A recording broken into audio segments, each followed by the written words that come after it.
So, yun na nga po, no? Hindi pa nauubos itong aking beef dry meat, is meron na naman akong bago. Ayan, binigyan ako ng mani.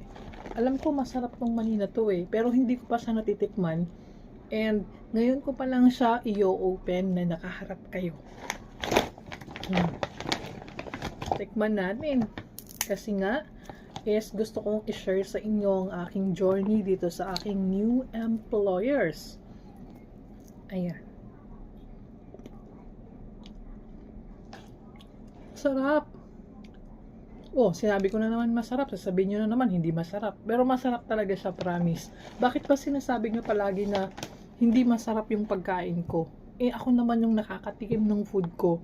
And alam ko talaga na masarap siya. Bakit kaya sinasabi nyo hindi masarap?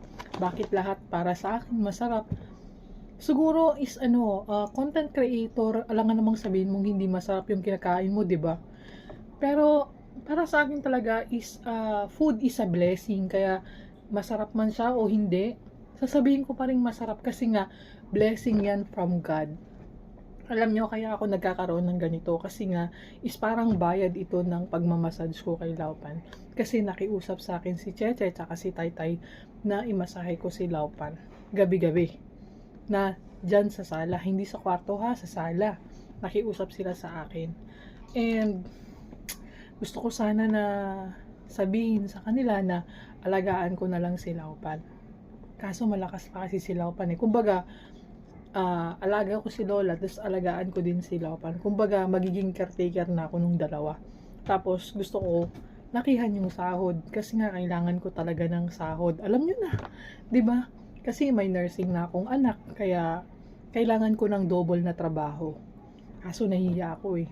Siguro, pag medyo tumagal-tagal pa ako, sasabihin ko sa kanila, i-open ko sa kanila na wag na akong bigyan ng mga ganito. Bigyan na lang ako ng mga extra money para makaipon ako pang allowance ng aking nursing. Mahirap kaya magpaaral ng nursing. Hindi ko pa nasusubukan pero parang mahirap. Wala lang. Naisip ko lang parang mahirap kasi ang dami naman nagsasabi na mahirap magpaaral eh. Kaya ini-include ko na din sa sarili ko na mahirap magpaaral. So, siguro ganun ang sasabihin ko kay Taytay. Mukhang pera na kung mukhang pera, pero kailangan ko ng pera talaga. I-open ko lang naman. Itatry ko lang kung gusto nila o hindi. Pag hindi, o di okay lang. 'Di ba? Kasi mid-level naman na ako. Kasi yung sahod ng mid-level is 28,000 or 26. Malaki na yun ha. So, tignan natin. Tatry ko. Kasi nga mabait na